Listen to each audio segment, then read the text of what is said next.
Welcome back to another episode of Israel HVAC Podcast with me, John Israel. Don't forget to download the podcast on Android using Podcast Addict or Stitcher. If you use Apple products, simply use iTunes. Guys, welcome to the Israel HVAC Podcast. This is the first episode of the new direction that I'm taking the podcast. I've been talking about it for a while, about taking this podcast in a new direction, about interviewing people that are fresh out of trade school and interviewing YouTubers. That's the direction that I want to take this podcast in. And on this episode, we're going to talk to a guy named Kannon Casey. He's from Kansas City, Missouri. He's 20 years old. He just got out of trade school in May, and he's working for a very large heating company in Kansas City. And he's a maintenance technician, but it's a pretty interesting interview to hear how the trade school worked. There was one particular thing that was shocking to me that they didn't go over in trade school, and you'll hear about that in the interview with Kannon. Right now, I just wanted to thank you guys for tuning in, and hopefully you guys enjoy the podcast and, enjoy this new direction that I'm taking it in. So this week, my wife Candace is sitting here with me, and we're just going to kind of go over, some of the stuff that has been going on my end this week. It's been very busy, hasn't it, Candace? Yes. We've been working almost every day, and a lot of especially if you watch YouTube, Candace is quite a bit. A great helper. Candace is probably the best helper I've ever had on the truck.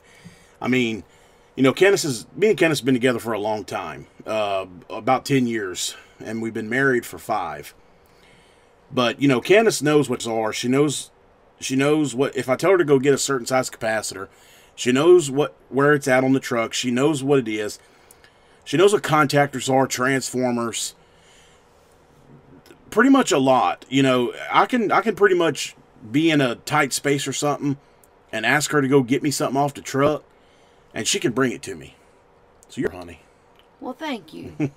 Y'all seen the video. I shot a short video of her, afraid to get involved. She climbed up in that attic and siphoned that drain pan for me. Well, you didn't siphon it. You held the pan while I siphoned it. So she does get involved. She's a great helper. And, she'll stick by my side. She's been out there with me hell, the other night we went on a service call at 10 o'clock at night after we got done eating dinner. Well, I even went with you whenever I was pregnant with both of the kids. Yeah. I mean, she'll stick by me and, she'll ride with me. I mean, she doesn't get upset about it. We went to dinner the other night and we had to go on a service call at 10 o'clock, we had to get my nephew involved. He lives up the road. He had to come to vehicles. But, so it's been very busy. We've been doing a lot of change outs, and the customers love Candace. Candace knows I like to do these YouTube videos, so why don't you tell what you do for me so I can video?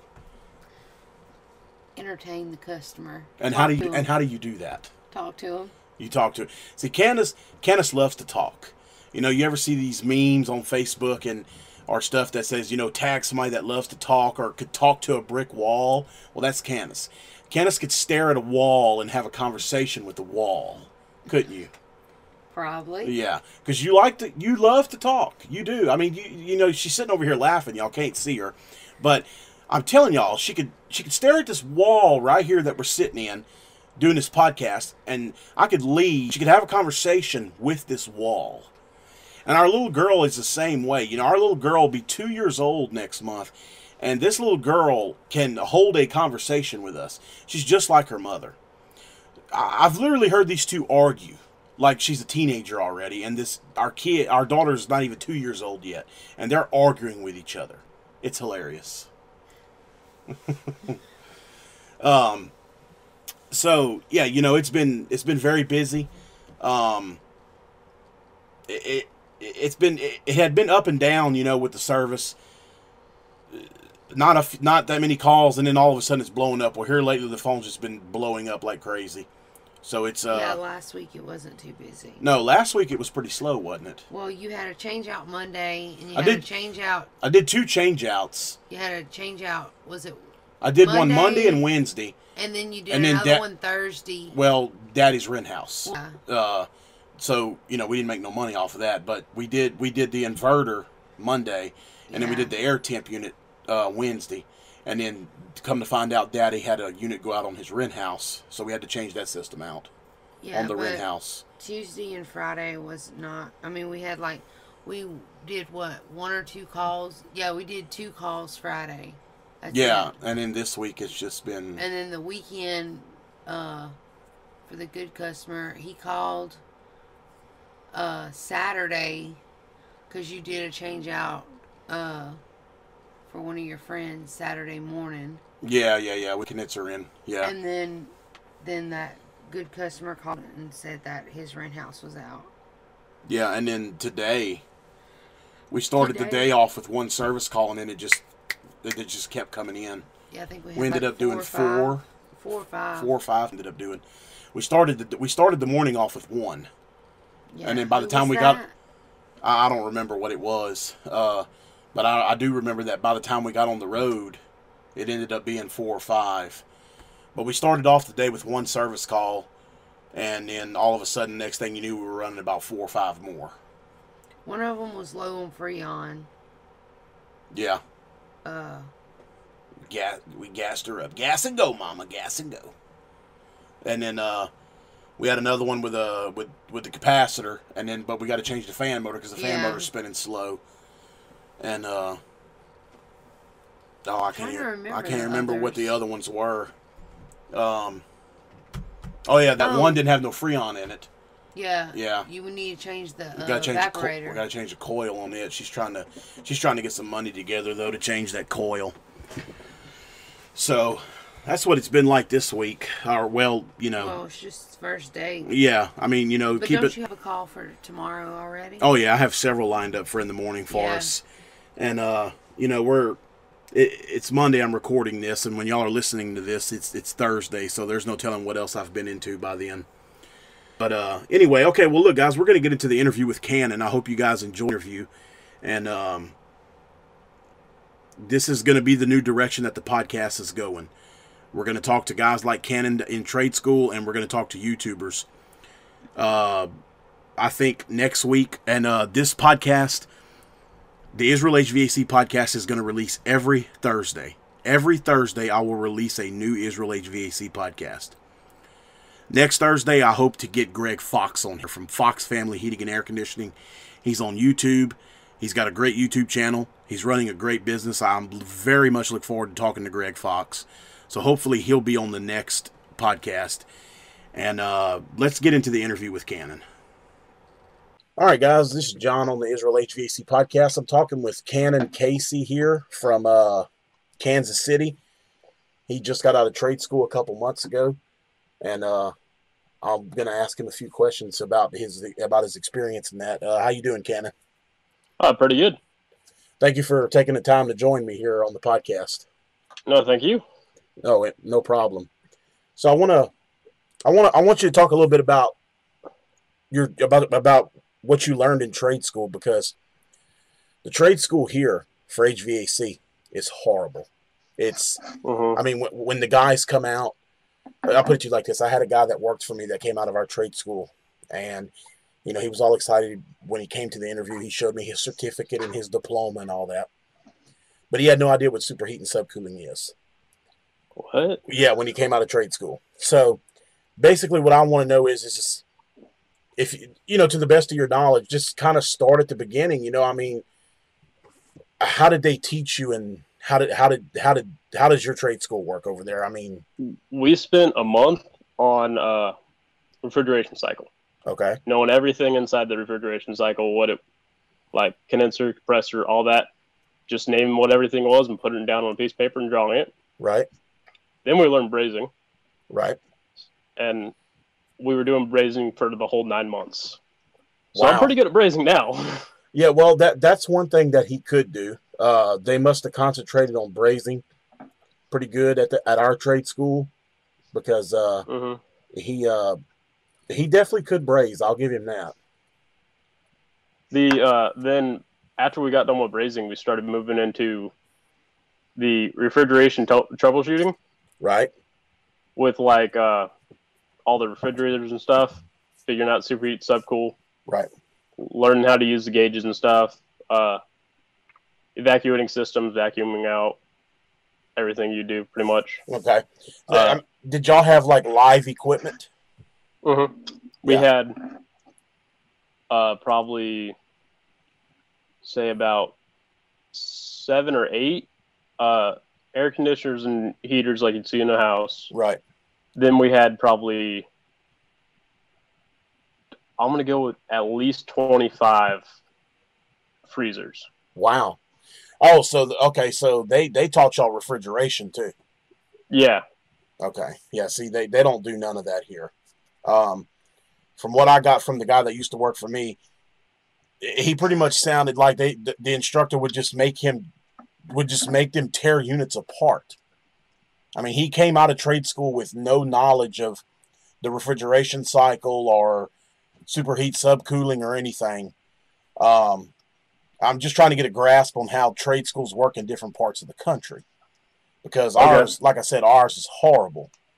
So, I mean, did they teach you? Go ahead. I actually specifically went to one in Salina, Kansas, which is about 3 hours east of Kansas City. Right. 3 hours west of Kansas City. And because they had the best program in the state, right, from what I read about. And also my girlfriend only lived like, I think 40 minutes away. Right, right. So I couldn't beat that. Yeah. Well, I like to see new techs coming into this industry, because you don't see a lot of guys your age. And how old did you say? You said you're 20? 20. You don't see a lot of 20-year-olds getting into HVAC these days. I've been doing it since I'm about 13. So, yeah. But I've never been to school. My father's been doing this for about 40 years. But that's why I wanted to bring you in, and I'll bring in some other guys too from other parts of the United States to talk about your experiences through trade school, and did trade school work for you?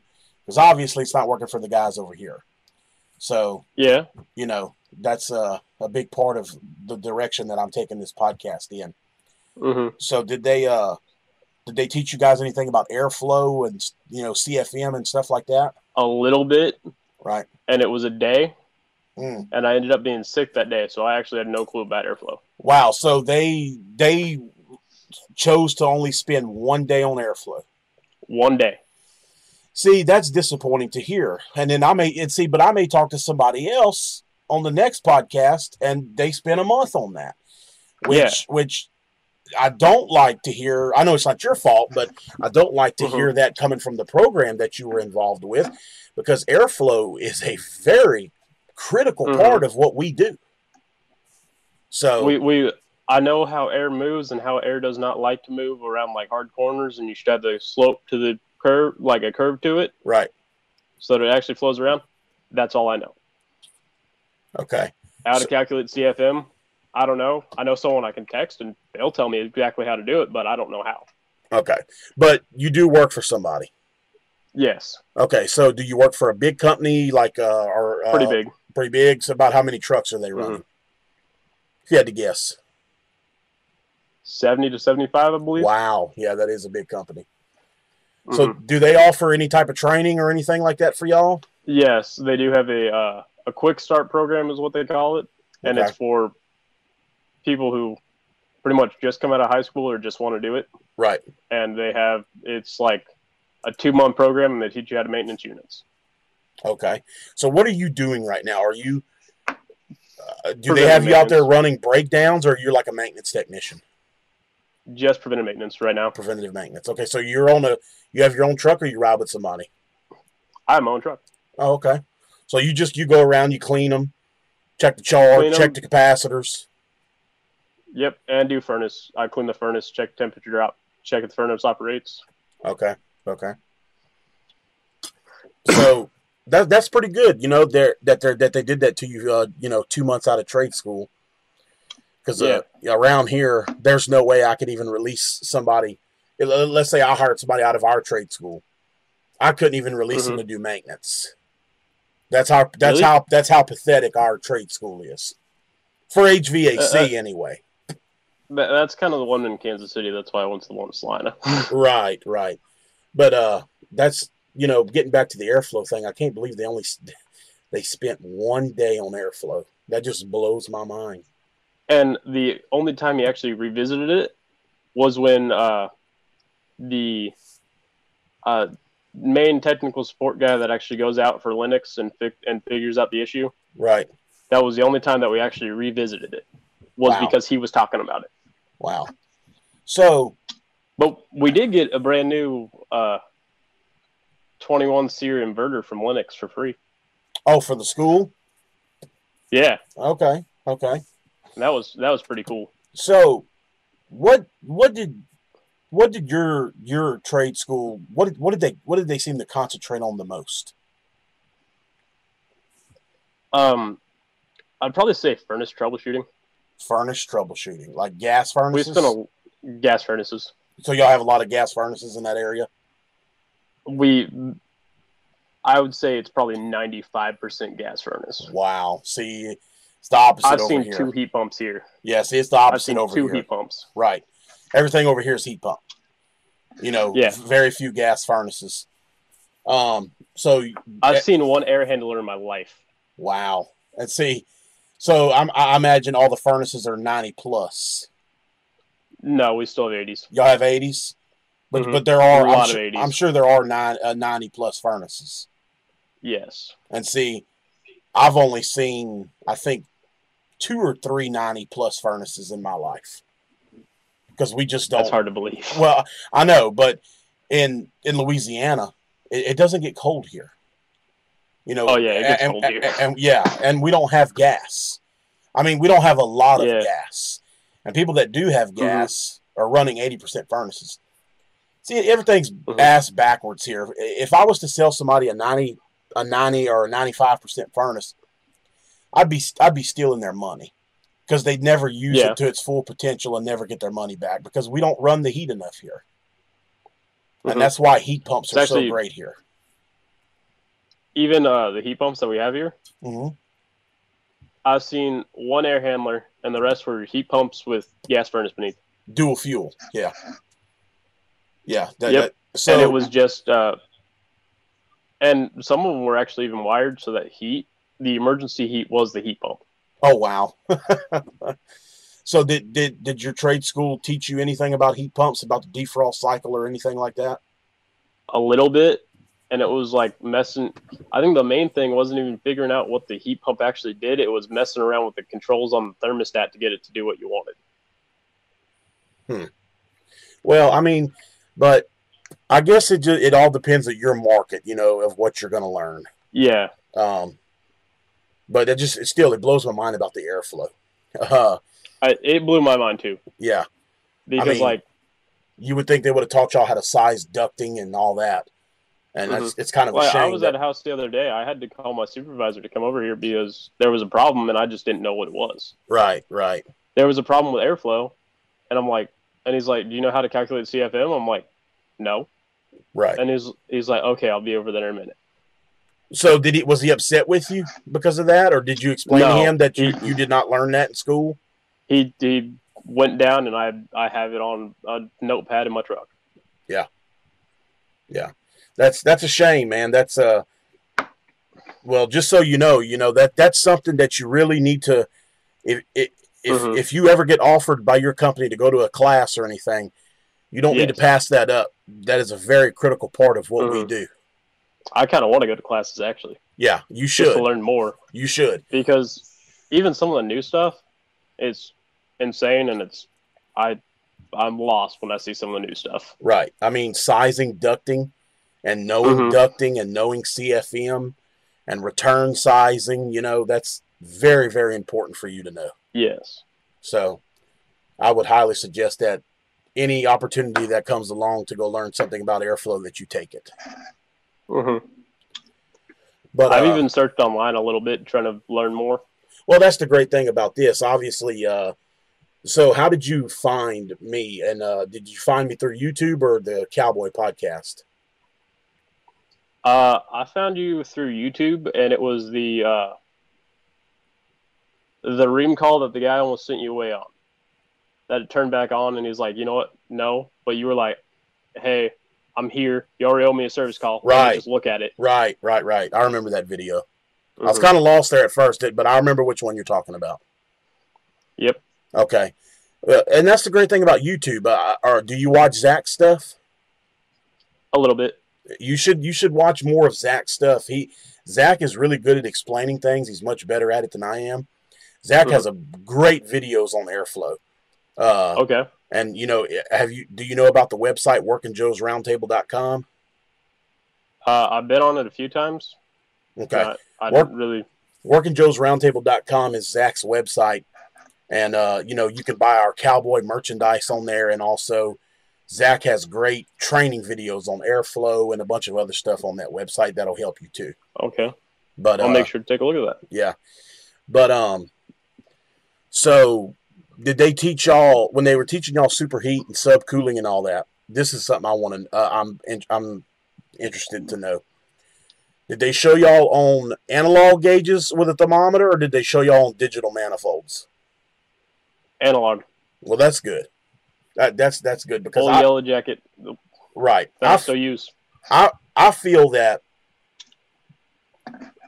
all technicians should be trained on analog gauges before using a digital manifold. You need to know how to do it the old way instead of just jumping into the easy way. So that's good to know. And I still use them, and I just have the Hillmore line clamp that attaches to your gauges. Right. I just use those. So did they go over? Did they go over how a TXV works and pistons and all that? More TXVs than pistons, but like how you can adjust the TXV to make the superheat right. Right. So I've always questioned, why do you adjust the TXV? It's from the factory wanting to be like that. Sometimes the TXV will start acting up, and it won't hold the superheat down. Now, not all TXVs are adjustable. Keep that in mind. Yeah, the new Sporlan ones aren't adjustable anymore, aren't they? No, very few are adjustable. But if they are adjustable, you can open them up to allow more refrigerant to pass through if it's starting to stick, and it'll drop the superheat down. See, a lot of people, just because they have a TXV, they still don't check superheat. But it's still very, very important to check superheat, even though you're running a TXV. Because once you get your desired subcooling, you want to make sure that the TXV is holding the superheat down. So, keep that in mind. Even though you're checking subcooling, you still want to check that superheat to make sure that the TXV is doing its job. I do both each time and put it down on the notes on the paper they give us. Right. So, the company that you work for, do you have to log all that? What your superheat was, what your subcooling was, and pressures. It's on a paper. It's pressures and temperatures is what they do, and then what refrigerant is. Right. So if they need to go look back on it, they can see it.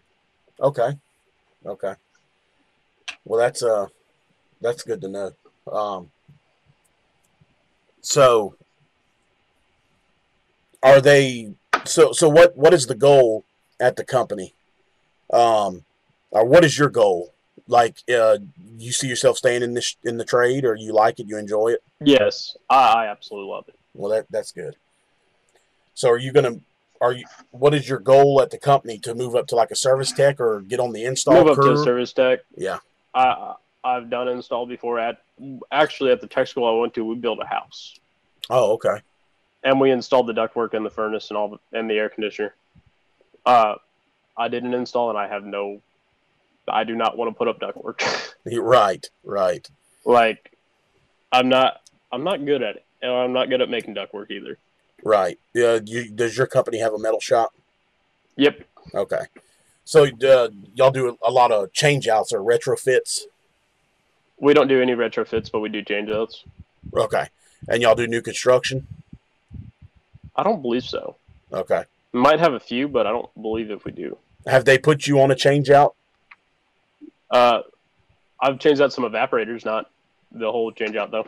Right. They haven't sent you with the installation crews? Nope. Okay.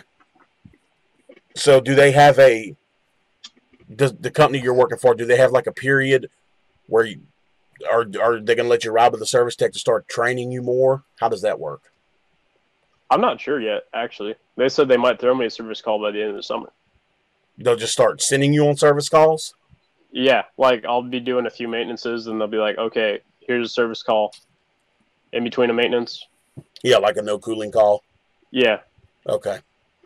Yeah, I didn't know if they would let you ride with somebody to get some training or how that worked. I did ride with people for a little bit for when I was still doing the actual like training portion, like learning all the computer stuff and all that. Right. And I was riding with guys, which actually most of the guys at the company I work for they're all fantastic. Right. They're all cool. Well, that's good. I even called one of them, told them I was going to be on this podcast. Oh, well, cool. So what brand is your company loyal to? Daikin. So do they sell a do y'all sell, do you know, I mean, I don't know if you know, but do they sell like a lot of high-end stuff, inverters and stuff like that? Yes. Okay. So are y'all primarily residential, or is it half and half commercial? It's all residential. It's all residential. Okay. We dropped our commercial contract. Really? So they decided to get out of commercial? Yep. Okay. So would you say that they sell more high-end equipment than they do like 14 SEER? There's a mixture of both. Right. But when they send me on a newer call, it's with the newer equipment. Okay. So y'all have a salesman that, you know, if a service tech finds something that needs to be replaced, does a salesman go out there and give a price, or how does that work? It's not a salesman. It's like one of the supervisors. Like we have 4 supervisors, and they go out. So if something needs to be replaced, y'all call one of them up, and they go out there and we call a thing that's called rapid response. Okay. And they send, and then it's like, what's your issue? And it's this, and they're like, okay, we'll be out there right away. Okay. And then they deal with the customer and all that. Mm-hmm. Okay. And pretty much try to close a sale. Yep. Okay. So on y'all's maintenance, y'all have like a maintenance sheet, you know, where you got to write down the capacitor rating and all that good stuff. Mm-hmm. Okay.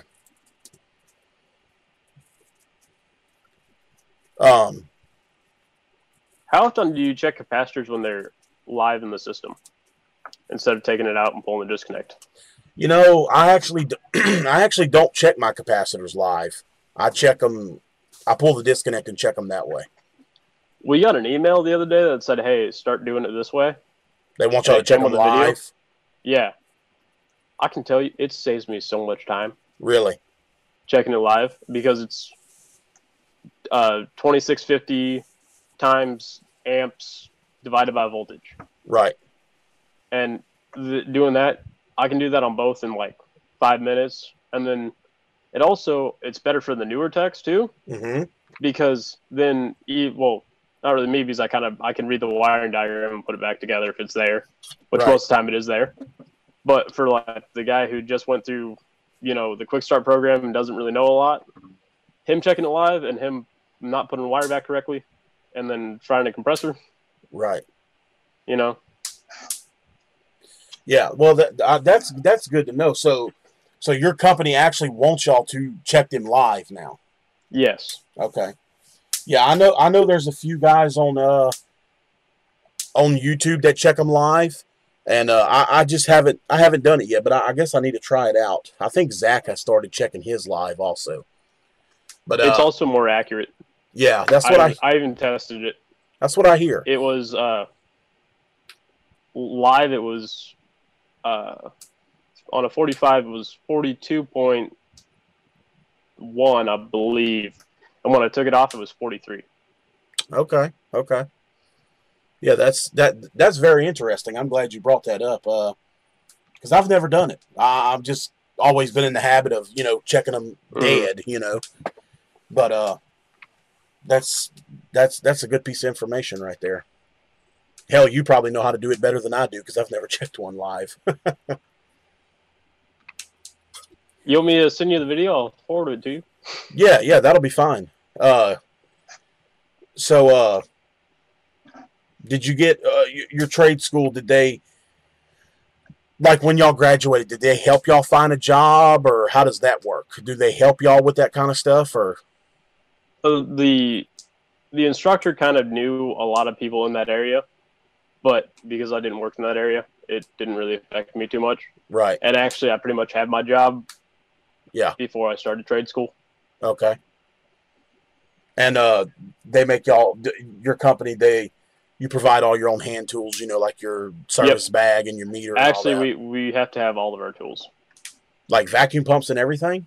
Vacuum pumps and recovery machine, we got to buy all of it. So your company doesn't provide vacuum pumps, recovery machines, none of that? Torches? Nope. Wow. Which I ended up getting a torch kit for free, so. Well, that's good, but see, that's another thing. That's why it's so nice to talk to somebody from a different area, because, if you follow me long enough, I shut down my business for about 8 months and went to work for a large company here in town, one of the largest companies here. And I had all that anyway, but they provided me a torch, a vacuum pump, a recovery machine, all that. All I had to do was provide my hand tools and my meter and all that. Mm-hmm. But they provided me with a nitrogen regulator. They provided me with. They provided me with that. Okay, they provided me with a torch, a vacuum pump, a recovery machine. All that was provided by the company. So that's just weird. That I mean, to you it may not be, but for me that's weird to see that you have to provide that kind of stuff, because around here the companies provide all that. Mm-hmm. Which I think most of the companies provide it, but they say that we take care of it better if we provide it, and then also we can have the one we want. That's very true. I could see that, and I'm not talking about you or anything like that, but there's probably a lot of guys out there that that would say, "Oh well, the company pays for it, so what the hell?" That makes a lot of sense. If you buy it yourself, you're going to take care of it. So that definitely does make a lot of sense. Yes, it does. So what recovery and vacuum pump did you choose to go with? I went with the Hillmore vacuum pump. I haven't even That's right. thought about getting you said that recovery machine yet. Okay. Well, a good suggestion. I know I have the Appion G5 Twin. It's probably the best one on the market. Mm-hmm. And then there's the Bacharach, the Stinger. They make a good one. Yeah. Yellow Jacket actually just came out with a new recovery machine, and that's the one that the company gave me when I went to work for them. It's the Yellow Jacket the YTE, I believe. Yeah, I saw that on Amazon, I think. Yeah, it was pretty good. I used it when I worked for them, and it was a pretty good recovery machine. But the G5 Twin is probably the fastest one out there, and I know Hillmore is supposed to be coming out with a recovery machine. I've seen a few people post pictures of it in the Facebook groups and all that. But so that's good to know. Well, Kannon, I believe that's all the questions I got for you, man. I appreciate you taking the time and coming on the podcast.